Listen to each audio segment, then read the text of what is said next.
कहानी के शुरुआत में हमें रास्ते में जाते हुए दो बसेस को दिखाया जाता है। उस बस में बहुत सारी फीमेल स्टूडेंट्स होती हैं, जो वे सभी अपने क्लास के लिए जा रही होती हैं। उन्हीं में से एक का नाम मित्सुको था, जो दिखने में काफी प्यारी थी। वो अपनी नोट्स बुक में कुछ लिख रही होती है। तब उसकी फ्रेंड्स उससे कहने लगती हैं कि क्या तुम हर वक्त लिखती रहती हो? क्या मिलेगा इस तरह की नोट्स बनाने से? यहाँ देखो सभी लोग एंजॉय कर रहे हैं, तुम भी क्यों नहीं करती? ये कहकर उसकी फ्रेंड उसकी नोटबुक को छीन लेती है और उसका पेन नीचे गिर जाता है। और वो अपना पेन उठाने के लिए जैसे ही झुकती है, तभी हम देखते हैं कि उस समय कोई चीज बहुत तेजी से आती है और उस लड़कियों के साथ उन दोनों बसेस को आधे पर से ही काट देती है, जिसकी वजह से सारी की सारी लड़कियां दो हिस्सों में कट जाती हैं। इसी के साथ जैसे ही मित्सुको ऊपर उठती है, तब यह देखकर काफी हैरान हो जाती है कि यह क्या हो गया। अब क्योंकि वो नीचे पेन लेने के लिए झुकी थी, इसीलिए बच गई थी। यह देखकर बहुत ज्यादा डर जाती है और बस से उतरकर भागने लगती है। यहाँ पर हमें पता चलता है कि इन सभी को काटने वाली चीज कुछ और नहीं बल्कि हवा ही थी, जो सभी को काट रही थी। यह हवा अब मित्सुको के पीछे भी पड़ जाती है। यह देखते हुए मित्सुको चिल्लाते हुए काफी तेजी से भागने लगती है। भागते समय उसे आगे चार लड़कियां और भी दिखाई देती हैं और वो उन्हें झुकने के लिए कहती हैं, लेकिन काफी देर हो चुकी थी। वो हवा उन्हें भी आधे पर से काटकर चली जाती है। लेकिन उनमें से मित्सुको एक लड़की को बचा लिया था कि तभी इन्हें कुछ साइकिलिंग करते हुए लड़कियां नजर आती हैं, जो कहीं पर जा रही थीं। उन्हें भी ये बचाने की कोशिश करती हैं, लेकिन वो हवा उनके साथ भी वही करता है जो अभी इनके दोस्तों के साथ हुआ। और इसी दौरान वो लड़की भी मारी जाती है, जिसे अभी उस अदृश्य चीज से बचाया था। अब वो यह देखकर काफी डर जाती है और वो इधर उधर भागने लगती है। आगे हम देखते हैं कि मित्सुको जब एक नदी के पास जाती है, तो वो यह देखकर हैरान हो जाती है कि उस नदी में भी पहले से बहुत सारी डेड बॉडीज पड़े हुए थे, जिसने हवा ने यानी उस अदृश्य चीज ने काट दिया था। वहाँ से वो एक डेड बॉडी के कपड़े लेकर चेंज कर लेती है। अगले सीन में हम देखते हैं कि मित्सुको चलते चलते एक स्कूल में पहुंच चुकी है, जहाँ पर और भी बहुत सारी फीमेल स्टूडेंट्स थीं। उनका यूनिफॉर्म मित्सुको के यूनिफॉर्म से काफी डिफरेंट था। यानी यह भी था कि वो तो उनके स्कूल के स्टूडेंट तो नहीं थी कि तभी एक लड़की मित्सुको के पास आती है और उससे कहने लगती है कि तुम कैसी हो। दरअसल देखा जाए तो वो लड़की उसकी बेस्ट फ्रेंड थी, लेकिन मित्सुको उससे पूछती है कि क्या तुम सच में मेरी बेस्ट फ्रेंड हो, क्योंकि उसे कुछ भी समझ में नहीं आ रहा था कि उसके साथ हो क्या रहा है। वो काफी सदमे में थी। यहाँ पर हम यह भी जान पाते हैं कि मित्सुको और उसकी बेस्ट फ्रेंड काफी ज्यादा एक दूसरे को प्यार करती हैं कि तभी वहीं पर तेज हवा चलती है और मित्सुको डरकर बिल्डिंग के अंदर चली जाती है। उसकी बेस्ट फ्रेंड को कुछ भी समझ में नहीं आ रहा था कि ये हो क्या रहा है। वो मित्सुको से पूछने लगती है कि तुम इतना ज्यादा कांप क्यों रही हो और इतना ज्यादा डरी क्यों हो, तुम्हें हो क्या गया है। तब मित्सुको अपने बेस्ट फ्रेंड को सब कुछ बता देती है कि किस तरह से एक हवा का झोंका आया और उसके स्कूल के सभी स्टूडेंट्स को काट कर चली गई। यह सुनकर उसकी दोस्त उसे विंडो के पास ले जाकर उसकी हाथ बाहर निकालकर कहने लगती है कि ये देखो, ये बस हवा है और कुछ नहीं। यहाँ पर मित्सुको के दिल को कुछ शांति मिलती है और इसे लगने लगता है कि शायद ये मेरा ख्वाब ही हो सकता है। जिसके बाद मित्सुको का बेस्ट फ्रेंड अपने दो और दोस्तों को लेती है और क्लास को बंद करने का प्लान बनाती है। जैसे ही ये चारों क्लास के बाहर जाने के लिए निकलने ही वाली होती हैं कि तभी वहाँ पर उनकी टीचर आ जाती हैं और उन्हें देख लेती हैं, लेकिन वो चारों वहाँ से भाग जाती हैं। वे चारों भागते भागते एक लेक पर आ जाती हैं। वहाँ पर मित्सुको की बेस्ट फ्रेंड अपने दोनों दोस्तों को भी उसके ख्वाब के बारे में बताती है। तभी उनमें से एक लड़की कहती है कि हो सकता है कि यह सच हो,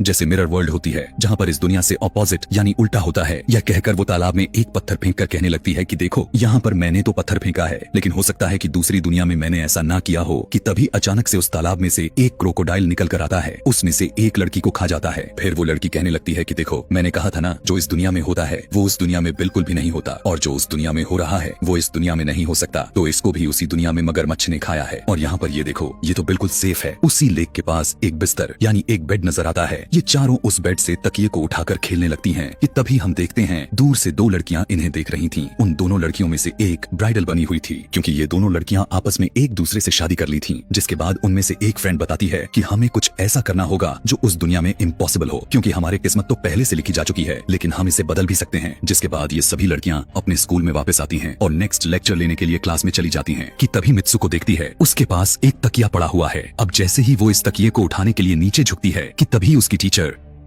पूरे क्लास में गन से फायर करने लगती है। और जैसे ही मित्सुको उस तकिए को उठाकर ऊपर देखती है तो उसके क्लास के सभी लड़कियां मारी जा चुकी होती हैं। और यहाँ पर एक बार फिर वो बच जाती है, जैसे पिछली बार अपने ड्रीम्स में बच गई थी। मित्सुको की टीचर उसके पास आकर कहती है कि तुम्हारी हिम्मत कैसे हो गई, इस क्लास को बंद करने की, तुम्हारा भी मरना तय है। कि तभी उसी वक्त दो लड़कियां और आ जाती हैं और मित्सुको को बचाकर वहाँ से भागने की कोशिश करती हैं, लेकिन एक दूसरी टीचर वहाँ पर आकर उन दोनों लड़कियों को मौत के घाट उतार देती है। अब जितने भी स्टूडेंट्स की जान बच गई थी, मित्सुको उनके साथ बाहर भागने लगती है, लेकिन स्कूल की सभी टीचर्स उन सभी लड़कियों पर फायरिंग करने लग जाती हैं। अब यहाँ पर फायरिंग के दौरान सभी लड़कियां जैसे ही वहाँ से बाहर आती हैं तो यहाँ पर हवा उन्हें काट देती है। यहाँ पर अब मित्सुको यहाँ पर एक बार फिर से अकेली रह जाती है और वो वहाँ से भागकर क्राउड एरिया से होता हुआ पुलिस स्टेशन में जाती है। वो वहाँ पर सब कुछ बताने लगती है। उसकी यह बात सुनने के बाद पुलिस वाली लड़की उससे कहती है कि लेकिन तुमने स्कूल वाली कपड़े तो नहीं पहने हुए हैं। और जब वो उसके सामने एक मिरर को रखती है तब मित्सुको उस मिरर में देखती है कि वो तो एकदम से बदल गई होती है और लोग उसे मित्सुको के नाम से नहीं बल्कि उसे किसी और नाम से बुला रहे थे। यहाँ पर हमें पता चलता चलता है कि उसकी शादी होने वाली थी। तब वही पुलिस ऑफिसर उसे उसकी शादी के लिए लेकर जाती है। यह देखकर आसपास के लोग उसे कॉन्ग्रेचुलेशंस दे रहे थे। अब जैसे ही वे सभी उसे लेकर चर्च पहुंचते हैं तो मित्सुको को बेस्ट फ्रेंड भी वहीं पर मौजूद होती है। मित्सुको उससे पूछने लगती है कि यह सब मेरे साथ क्या हो रहा है। तब उसकी दोस्त उससे कहती है कि अभी खामोश रहो, हम अभी किसी के कंट्रोल में हैं, बस जैसा मैं कहूँ तो तुम वैसा ही करो। और यह कहते हुए वो उसका वेडिंग ड्रेस पहनाती है और उसे वहाँ जाने के लिए कहती है। अब जैसे ही वो अपनी मैरिज सेरेमनी के लिए आगे बढ़ती है तो वहाँ की सभी लड़कियां उसका मजाक उड़ाने लगती हैं। यह देखकर उसकी बेस्ट फ्रेंड एक एक करके सभी को मारना शुरू कर देती है। जिसके बाद जैसे ही मित्सुको आगे बढ़ती है तो उसके ग्रूम की जगह एक ताबूत खड़ा हुआ नजर आता है।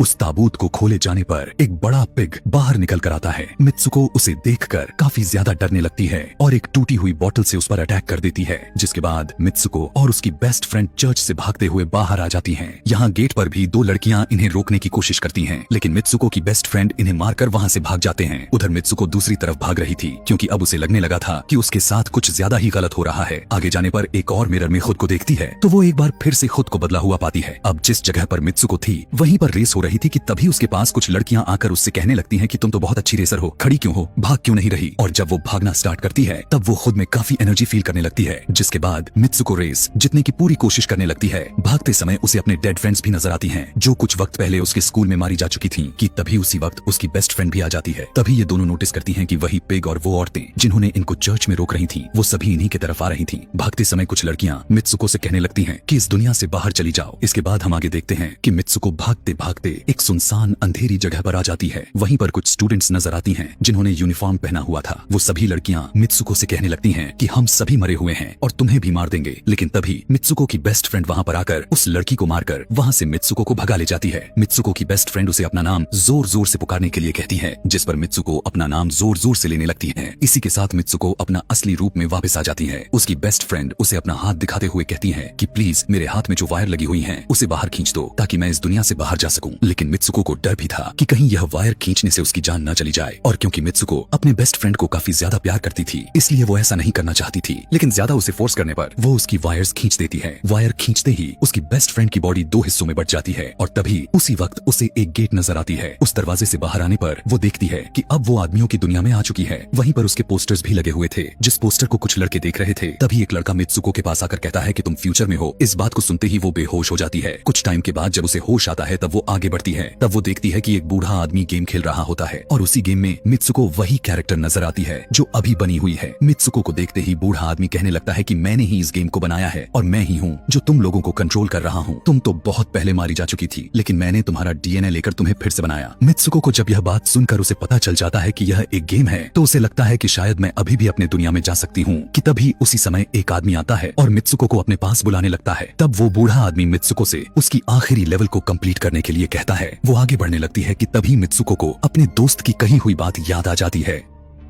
कि अगर हम इस दुनिया में कुछ ऐसा करेंगे जो दूसरी दुनिया में इम्पॉसिबल हो तो तुम इस गेम से बाहर आ जाओगी। और इसी के साथ वो इस आदमी का गला दबा देती है और कहने लगती है बस करो हमारे साथ खेलना। यह कहकर मित्सुको उस बूढ़े आदमी की छड़ी को उठाकर अपने पेट में घुसा देती है जिस वजह से उसकी मौत हो जाती है। और यहाँ पर हम देखते हैं कि बूढ़ा आदमी यह सोच भी नहीं सकता था कि मित्सुको ऐसा कुछ कर सकती थी और इसी के साथ उसकी डेस्टिनी पूरी तरह से चेंज हो जाती है। वो इस दुनिया में यानी गेम में तो मर चुकी थी लेकिन असली दुनिया में वो अभी भी जिंदा थी। आगे हमें ये भी दिखाया जाता है कि मित्सुको के बाकी के कैरेक्टर्स भी किसी न किसी वजह से अपने आप को मार लेते हैं और अब वे सभी गेम का पार्ट नहीं थे। अगले सीन में हमें मित्सुको को बर्फीले जगह पर लेटा हुआ दिखाया जाता है और अब वो अपने रियल वर्ल्ड में आ चुकी थी। और इसी के साथ यह दिमाग घुमा देने वाली कहानी यहीं पर खत्म हो जाती है। आगे और भी ऐसे ही एक्सप्लेनेशन मूवीज देखने के लिए कमेंट में नेक्स्ट लिखना ना भूलें। Thanks for watching.